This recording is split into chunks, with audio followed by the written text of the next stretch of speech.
2023년 4월 13일 부활 8일 축제 목요일 제1독서 사도행전 3장 11절에서 26절의 말씀입니다. 그 무렵 치유받은 불구자가 베드로와 요한 곁을 떠나지 않고 있는데 온 백성이 크게 경탄하며 솔로몬 주랑이라고 하는 곳에 있는 그들에게 달려갔다. 베드로는 백성을 보고 말하였다. 이스라엘인 여러분, 왜 이 일을 이상히 여깁니까? 또 우리의 힘이나 신심으로 이 사람을 걷게 만들기나 한 것처럼 왜 우리를 유심히 바라봅니까? 여러분은 예수님을 빌라도에게 넘기고 그분을 놓아주기로 결정한 빌라도 앞에서 그분을 배척하였습니다. 그러나 아브라함의 하느님과 이삭의 하느님과 야곱의 하느님, 곧 우리 조상들의 하느님께서는 당신의 종 예수님을 영광스럽게 하셨습니다. 여러분은 거룩하고 의로우신 분을 배척하고 살인자를 풀어달라고 청한 것입니다.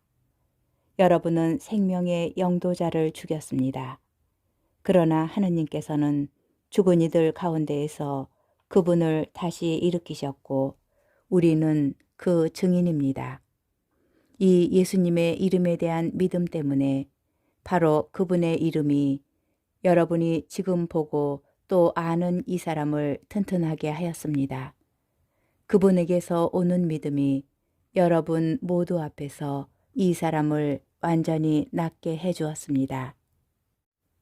이제 형제 여러분, 나는 여러분도 여러분의 지도자들과 마찬가지로 무지한 탓으로 그렇게 하였음을 압니다. 하느님께서는 모든 애언자의 입을 통하여 당신의 메시아께서 고난을 겪으시리라고 예고하신 것을 그렇게 이루셨습니다. 그러므로 회개하고 하느님께 돌아와 여러분의 죄가 지워지게 하십시오. 그러면 다시 생기를 찾을 때가 주님에게서 올 것이며 주님께서는 여러분을 위하여 정하신 메시아, 곧 예수님을 보내주실 것입니다. 물론 이 예수님께서는 하느님께서 예로부터 당신의 거룩한 예언자들의 입을 통하여 말씀하신 대로 만물이 복원될 때까지 하늘에 계셔야 합니다. 모세는 이렇게 말하였습니다. 주 너희 하느님께서는 너희 동족 가운데에서 나와 같은 예언자를 일으켜 주실 것이니 너희는 그가 하는 말은 무엇이든지 다 들어야 한다. 누구든지 그 예언자의 말을 듣지 않는 자는 백성에게서 잘려나갈 것이다. 그리고 사무엘을 비롯하여 그 뒤를 이어 말씀을 전한 모든 예언자도 지금의 이때를 예고하였습니다. 여러분은 그 예언자들의 자손이고 또 하나님께서 아브라함에게 세상의 모든 종족들이 너희 후손을 통하여 복을 받을 것이다 하시며 여러분의 조상들과 맺어주신 계약의 자손입니다. 하느님께서는 당신의 종을 일으키시고 먼저 여러분에게 보내시어 여러분 하나하나를 악에서 돌아서도록 하여 여러분에게 복을 내리게 하셨습니다. 주님의 말씀입니다. 복음 루카복음 24장 35절에서 48절의 말씀입니다. 그 무렵 예수님의 제자들은 길에서 겪은 일과 빵을 떼실 때에 그분을 알아보게 된 일을 이야기해 주었다. 그들이 이러한 이야기를 하고 있을 때 예수님께서 그들 가운데에 서시어 평화가 너희와 함께 하고 그들에게 말씀하셨다. 그들은 너무나 무섭고 두려워 유령을 보는 줄로 생각하였다. 그러자 예수님께서 그들에게 이르셨다. 왜 놀라느냐? 어찌하여 너희 마음에 여러 가지 의혹이 있느냐? 내 손과 내 발을 보아라. 바로 나다. 나를 만져보아라. 유령은 살과 뼈가 없지만 나는 너희도 보다시피 살과 뼈가 있다. 이렇게 말씀하시고 나서 그들에게 손과 발을 보여주셨다. 그들은 너무 기쁜 나머지 아직도 믿지 못하고 놀라워하는데 예수님께서 그들에게 여기에 먹을 것이 좀 있느냐 하고 물으셨다. 그들이 구운 물고기 한 토막을 드리자 예수님께서는 그것을 받아 그들 앞에서 잡수셨다. 그리고 그들에게 이르셨다. 내가 전에 너희와 함께 있을 때에 말한 것처럼 나에 관하여 모세의 율법과 예언서와 시편에 기록된 모든 것이 다 이루어져야 한다. 그때 예수님께서는 그들의 마음을 여시어 성경을 깨닫게 해주셨다. 이어서 그들에게 이르셨다.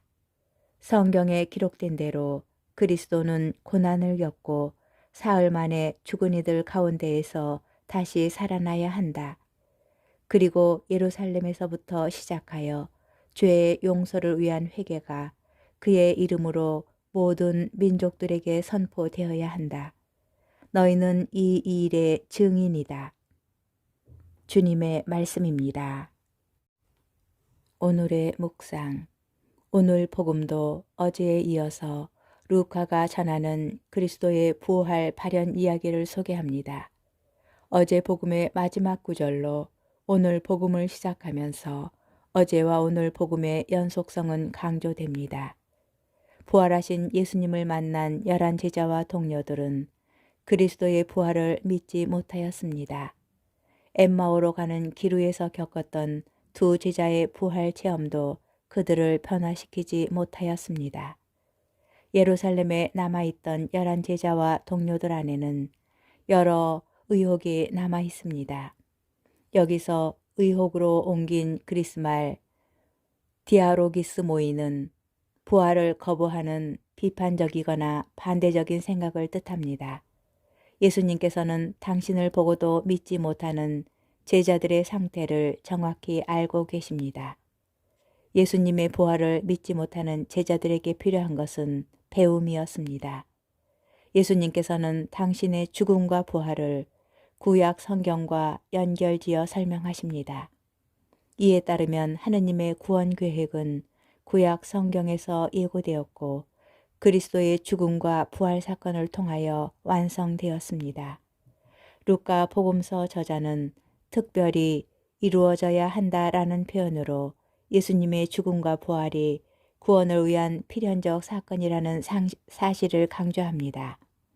그리스도의 파스카 사건으로 완성된 하느님의 구원 계획은 예수님께서 부활하신 뒤 제자들의 증언과 선포로 지속되어야 합니다. 오늘 복음의 11 제자와 동료들은 우리의 모습을 반영합니다. 우리 또한 부활 증언을 전해 듣고도 예수님의 부활을 거부하고 있을 수 있기 때문입니다. 부활하신 예수님께서는 당시 제자들에게 그러하셨던 것처럼 완전한 믿음에 이르지 못한 우리를 찾아오셔서 당신의 현존을 보여주실 것입니다.